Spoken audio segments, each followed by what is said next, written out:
नमस्कार, आप देख रहे हैं इंडिया हेड और मैं हूं आपके साथ रोहित झा। मध्य प्रदेश में लगातार मौसम प्रणालियों के सक्रिय रहने से हल्की से मध्यम वर्षा का सिलसिला जारी रहेगा। 5 सितंबर को बंगाल की खाड़ी में नया कम दबाव का क्षेत्र बनेगा। वहीं धार, इंदौर, रतलाम जैसे कई क्षेत्रों में बारिश जारी है, तो गुजरात, राजस्थान से लगे जिलों में भी भारी वर्षा हो सकती है।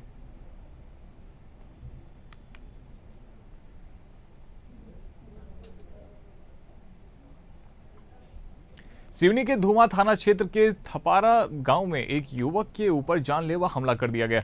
बताया जा रहा है कि धुमा शासकीय अस्पताल के फार्मासिस्ट कैलाश डहेरिया ने परिवार के ही युवक के ऊपर जानलेवा हमला कर दिया, जिससे युवक कृष्ण कुमार गंभीर रूप से घायल हो गया। घायल को प्राथमिक उपचार के बाद लखनादौन सिविल अस्पताल रेफर कर दिया गया है। वहीं सूचना मिलने पर धुमा पुलिस मामले की जांच में जुट गई है।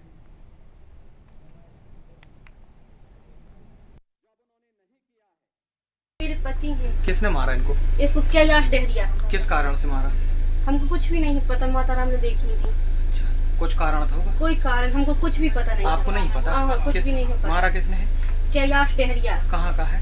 ये क्या कहते हैं, गाँव का है, बाजू घर का, धपारा का। भोपाल के सिटी बस में गुंडागर्दी का एक वीडियो जमकर वायरल हो रहा है। बता दें कि 2 बदमाशों ने सिटी बस में ड्राइवर से जमकर मारपीट की। वहीं पूरी घटना बस में लगे सीसीटीवी कैमरे में कैद हो गई। बताया जा रहा है कि बस TR4 सीहोर नाका से मंडीदीप जा रही थी। वहीं सिटी बस में पहले भी इस तरह की घटना हो चुकी है।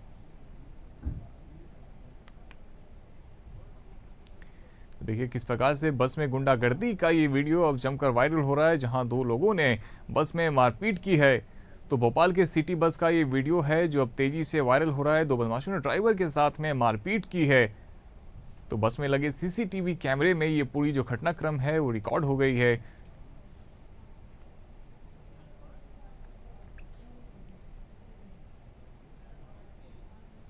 बुरहानपुर जिले का बमभाड़ा गांव टापू में तब्दील हो गया है। बता दें कि यहां के लोगों का जनजीवन अस्त व्यस्त हो गया है। गांव के कई स्थानों में जल भर गया है। प्रवेश द्वार से लेकर बस स्टैंड, स्कूल ग्राउंड और दुकानों में पानी भर गया है। जल भराव से ग्रामीणों को बहुत परेशानी उठानी पड़ रही है। गांव से आवागमन भी बाधित हुआ है और बाहरी गांवों से संपर्क भी टूट गया है। ग्रामीणों ने ग्राम पंचायत को इसका जिम्मेदार ठहराया है। इसमें क्या नाले का मतलब जो झाड़ी हुई है, नाले का साफ सफाई नहीं होने का कारण है। और बच्चों को मतलब स्कूल आगे है, वो बाधित हो रहे बच्चे भी आना जाना, उसमें बहुत पानी का रिसाव हो जाता है। और उसके बाद में फिर रास्ता बंद हो जाता है, दोनों गाँव का संपर्क टूट जाता है, मोहन और बमभाड़ा का। ये गांव का मुख्य मार्ग है, आवागमन का मुख्य मार्ग है। बिल्कुल, शाहपुर से और मतलब बुरहानपुर से लगा हुआ है, इसका आना जाना बुरहानपुर और शाहपुर बंद हो जाता है लोगों का। मुख्य मार्केट बुरहानपुर। शहर के गौशाला स्थित VS Agarwal and sons petrol pump पर पेट्रोल में पानी निकलने की शिकायत सामने आई है। मामले की जानकारी संबंधित अधिकारियों को दी गई है। इसके बाद संबंधित अधिकारी एवं पेट्रोल पंप मालिक मौके पर पहुंचे। शिकायतकर्ता विवेक शर्मा ने बताया कि उन्होंने 380 रुपए का पेट्रोल पंप से डलवाया था। पेट्रोल डलवाए, इसके बाद उनकी गाड़ी चलते चलते अचानक बंद हो गई। गाड़ी से पेट्रोल निकालकर देखा तो पेट्रोल की जगह अधिक मात्रा में पानी निकला, जिसकी सूचना उन्होंने खाद्य अधिकारी तुलेश्वर कुर्रे को दी।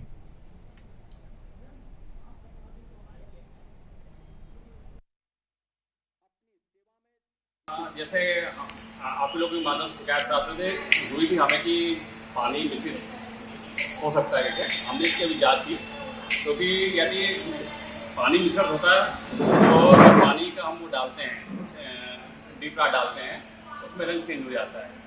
आप लोग सामने जाँच करके बताया हमने कि अभी कोई रंग चेंज हुआ नहीं उसमें, जो हम पेस्ट लेते हैं उसमें। तो इससे ये है कि उनका जो अभी वर्तमान में संग्रहण जो किया गया है पेट्रोल का, उसमें ऐसा कोई मिलावट नहीं है। इसके आधार पर हम ये कह सकते हैं कि पानी यदि कहीं से इसमें तो इस पर पंप पे आज की तारीख नहीं। सागर लोकसभा सांसद लता वानखेड़े का वीडियो वायरल हो रहा है। इस वीडियो में सियासी गलियारों में हलचल मचा दिया है, क्योंकि बीजेपी कार्यकर्ता और पदाधिकारी वीडियो में जहां लता वानखेड़े से नाराजगी जाहिर कर रहे हैं, वहीं कह रहे हैं कि उन्होंने चुनाव के दौरान 13 बूथ पर कांग्रेस के एजेंट नहीं बैठने दिए और 15-15 वोट डाले। वीडियो के वायरल होते ही सांसद लता वानखेड़े पर फर्जी तरीके से चुनाव जीतने का आरोप लगाते हुए दिखे। कांग्रेसी प्रत्याशी गुड्डू राजा बुंदेला ने चुनाव निरस्त करने की मांग की है। वहीं सांसद लता वानखेड़े ने वीडियो के वायरल होने के 2 दिन बाद सफाई पेश की है और इसे कांग्रेस का षड्यंत्र बताया है। उन्होंने ये तो स्वीकार किया है कि कार्यक्रम की जानकारी न होने के कारण बीजेपी कार्यकर्ता नाराजगी जाहिर कर रहे थे, लेकिन चुनाव को लेकर कहा है कि वहां लोकसभा की नहीं बल्कि स्थानीय निकाय चुनाव की चर्चा हो रही थी।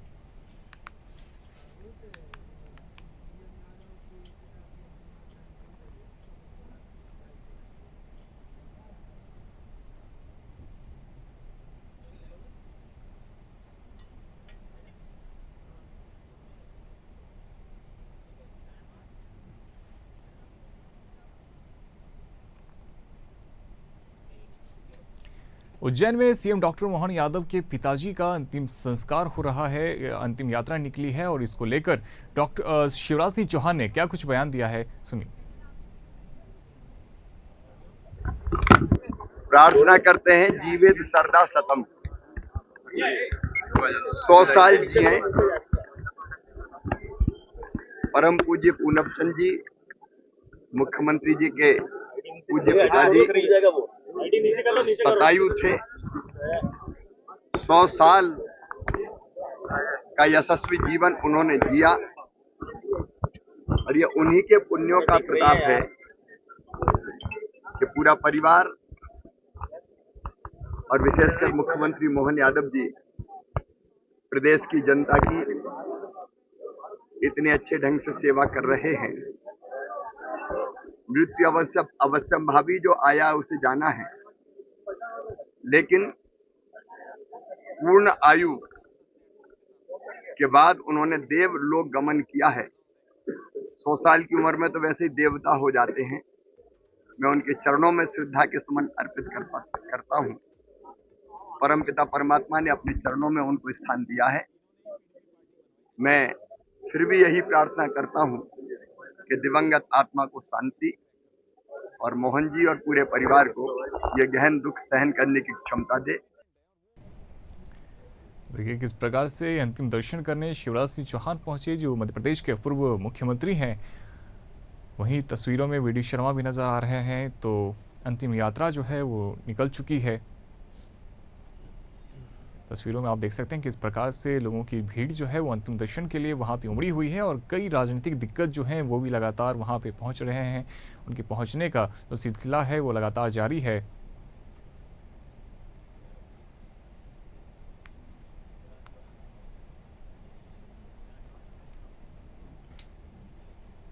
बुरहानपुर के अर्जुन नगर लालबाग निवासी और जनता के अनुरोध और मांग पर वहां आंगनवाड़ी बनना प्रस्तावित हुआ है।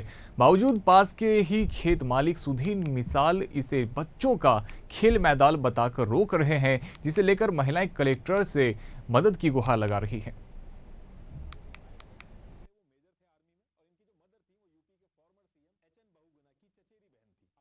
शासन की ओर से लोगों की मांग पर, विशेषकर माता बहनों की मांग पर आंगनवाड़ी की मांग रखी गई थी, जिसे पूरा किया गया। और आंगनवाड़ी का निर्माण कार्य जैसे ही प्रारंभ हुआ तो उससे लगे हुए खेत मालिक ने उस कार्य पर आपत्ति ली। उसका कहना पड़ा कि मेरे खेत में जाने का रास्ता है, लेकिन मैं आप लोगों को बता दूं कि वो कोई रास्ता नहीं है, वो सरकारी ज़मीन है और सरकारी ज़मीन पर ही निर्माण कार्य किया जा रहा था। और जिस रास्ते पे उस व्यक्ति की नीयत है, उसके अतिरिक्त नगर निगम की ओर से 40 फीट का रास्ता उसके खेत में जाने के लिए है। उसकी दूसरी ओर जहाँ से और एक रास्ता है, जितनी उसके खेत की लंबाई है उतना उसके खेत को पूरा रास्ता मिलता है। यहाँ पर सभी लेडीज से आंगनवाड़ी के कार्य के लिए इकट्ठे हुए हैं, क्योंकि हम चाहते हैं कि छोटे बच्चों के लिए जल्द से जल्द आंगनवाड़ी बनाया जाए, क्योंकि छोटे कमरों में बच्चों को बैठना पड़ता है और उन्हें बहुत ही कष्ट उठाना पड़ता है। इसीलिए आंगनवाड़ी वहाँ पर बन जाएगी तो बच्चों को बहुत अच्छी सुविधा होगी। मगर आंगनवाड़ी जब भी आवेदन देते हैं तो वहाँ पर सुधीर मिश्रा जी उस पर आपत्ति कर देते हैं। खेत मालिक है, उनका वहाँ पर खेत है, मगर वहाँ पर 3 रास्ते होने के कारण भी उन्हें प्रॉब्लम होती है। लेकिन हम चाहते हैं कि जल्द से जल्द आंगनवाड़ी का वहाँ पर निर्माण।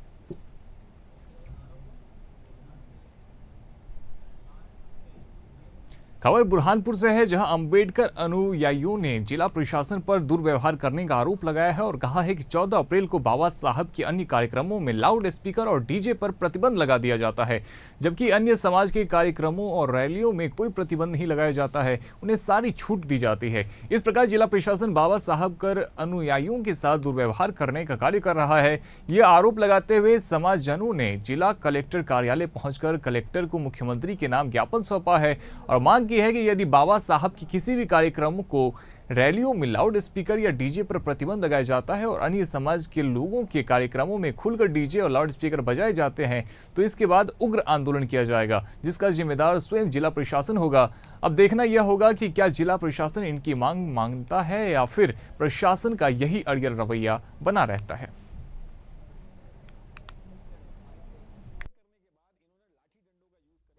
2024 को बाबा साहब डॉक्टर भीमराव अम्बेडकर जो भारतीय संविधान निर्माता एवं भारत रत्न होने के बावजूद उनके जो मुक्ति दिवस है, जो जयंती दिवस है, उस जयंती दिवस पर जो है बहुजन समाज और बाबा साहब अम्बेडकर अनुयायी के लोगों द्वारा हर ग्राम, मोहल्ले और वार्डों से जो है परमिशन मांगी जाती है हर्षोल्लास से रैली के रूप में जो है बाबा साहब प्रतिमा को मानवंदना देने के लिए, और उसमें डीजे की भी परमिशन मांगी जाती है, जो कि डीजे की परमिशन ना हमें कभी दी गई और ना ही हमको बजाने दिया।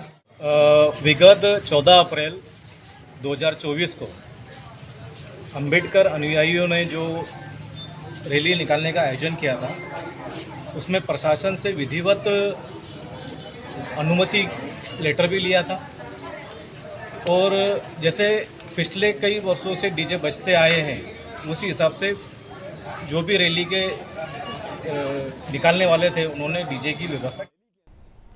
बुरहानपुर जिले के रिहायशी इलाके में स्थित पवन मोबाइल शॉप में अज्ञात कारणों से आग लग गई। बताया जा रहा है कि दुकानदार जब दुकान खोलने पहुंचा ही था तभी उसने धुआं उठता देखा। नगर निगम फायर फाइटर को सूचना देने पर तत्काल टीम मौके पर पहुंची और करीब 1 घंटे में आग पर काबू पाया गया। लेकिन इसी बीच मोबाइल शॉप में रखी मोबाइल की बैटरियां, चार्जर, केबल सब जल गए। दुकानदार विकी सचदेव के अनुसार हाल ही में यहां शॉप खोली है। सुबह शॉप खोलने आया तो देखा कि आग लगी हुई है। दीपावली को ध्यान में रखते हुए उसने 25 से 30 लाख रुपए का उसमें सामान खरीदा था।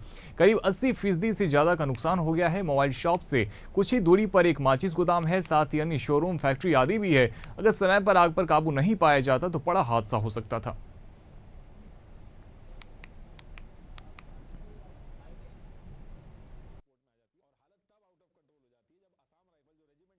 और ये इलेक्ट्रॉनिक की अभी चालू किया है काम, वो अभी नया माल आया था और सेल भी कुछ भी नहीं हुआ था और मोबाइल के चार्जर आते वो अपना काम था पूरा पुराना। कैसे सूचना मिली आपको आग लगी? पर हम तो शॉप पे आए ताला खोलने के लिए तो देखा तो आग लगी हुई थी।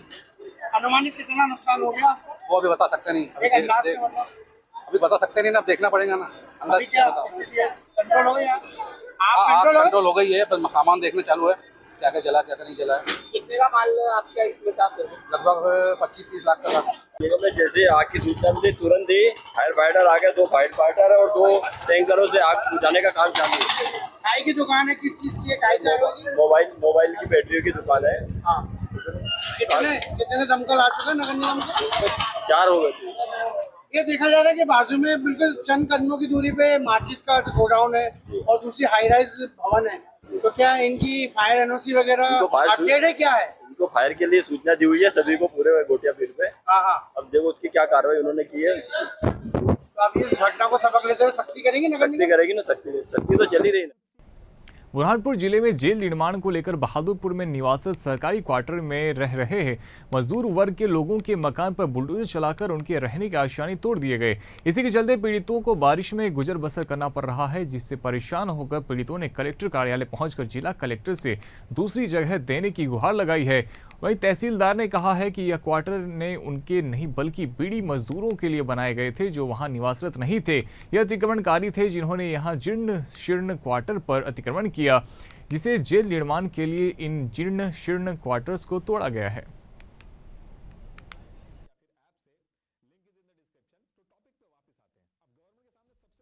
नहीं, वहाँ पर उनके आसानी नहीं बने थे, वो बीड़ी क्वार्टर्स थे और बीड़ी क्वार्टर पुराने जर्जर हो गए थे और जीर्ण शीर्ण हो गए थे।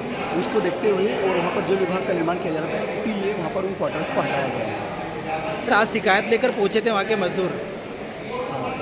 शिकायत आई, उनकी भी जांच कर लेंगे, उनकी क्या समस्या है, उनका भी नियमानुसार कार्रवाई करेंगे। देवास में 4 युवा उफनते नाले को पार करने की कोशिश कर रहे थे, तभी अचानक से बाइक सहित 4 युवा बह गए। बमुश्किल तैरकर 4 युवाओं ने अपनी जान बचाई। देखिए किस प्रकार से जो लहर है वो काफी तेज बहाव में था और बावजूद इसके लहर को मोटरसाइकिल से रास्ते को पार करने की कोशिश कर रहे थे। बहाव बहुत ज्यादा तेज था जिससे जो बाइक सवार थे वो 4 युवा पानी के साथ में बहाव में बह गए। हालांकि गनीमत यह रही कि युवाओं को तैरना आता था, जिस वजह से उनकी जो जान है वो भी बच जाती है।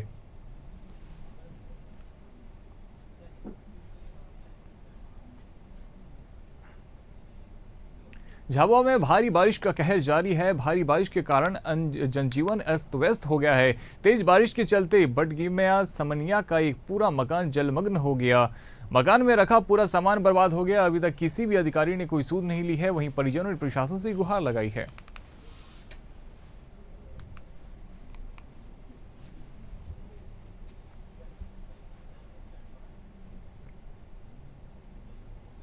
खातेगांव नगर के मुख्य मार्ग से अतिथि शिक्षकों ने अपनी कई मांगों को लेकर रैली निकाली और तहसील कार्यालय पहुंचे, जहां तहसीलदार अरविंद दिवाकर को सीएम के नाम ज्ञापन सौंपा। संघ के संभागीय अध्यक्ष सुमंत दुबे ने कहा कि पूर्व मुख्यमंत्री एवं वर्तमान क्षेत्रीय सांसद शिवराज सिंह चौहान ने पिछले वर्ष 2 सितंबर 2023 को घोषणा की थी कि अतिथि शिक्षकों का भविष्य सुरक्षित किया जाएगा और उन्हें गुरुजी की तरह नियमित किया जाएगा, लेकिन केवल वेतन 2 गुना के अलावा कोई वादा अभी तक पूरा नहीं किया गया है। इसलिए अतिथि शिक्षकों ने 2 सितंबर को की गई घोषणा को याद दिलाने के लिए एक रैली निकाली है। हमारी मांगों का निराकरण करने की मांग की है। सर 2 सितंबर 2023 को माननीय मुख्यमंत्री जी तत्कालीन मुख्यमंत्री शिवराज सिंह जी चौहान ने अतिथि शिक्षक की महापंचायत भोपाल बुलाई थी और ये बोला था कि यदि हमारी सरकार वापस बनती है तो हम अतिथि शिक्षकों का नियमितीकरण करेंगे विभागीय परीक्षा लेकर। हमने उसी तारतम्य में उसके 1 वर्ष पूर्ण होने पर शासन को ये चीज़ की याद दिलाई है कि आज 1 वर्ष पूरा होगा और हमारी मांग अभी तक पूरी नहीं हुई है। यदि आप करते हो, नहीं तो हम 5 सितंबर को भोपाल की जमीन पर विशाल आंदोलन तिरंगा यात्रा करेंगे और माननीय मोहन यादव जी के निवास तक अतिथि शिक्षक पहुंचेगा अपनी बाजी मांगों के लिए। सर 2 सितंबर तो अपनी मांगों को लेकर किस तरह से इन लोगों ने रैली निकाली है और मांग की है कि चूंकि शिवराज सिंह चौहान ने इनसे वादा किया था 2023 में कि इनके वेतन के साथ साथ में इनकी जो बाकी के मांग है उनको भी पूरा किया जाएगा, लेकिन इनकी जो बाकी मांगे हैं उनको अभी तक पूरा नहीं किया गया है। केवल जो इनका वेतन 2 गुना है उस वादे को पूरा किया गया है। इस वजह से शिक्षकों ने अपनी मांगों को लेकर ज्ञापन सौंपा है और मांग की है कि उनकी जो भी मांगे हैं उनको जल्द ही पूरा कर दिया जाए।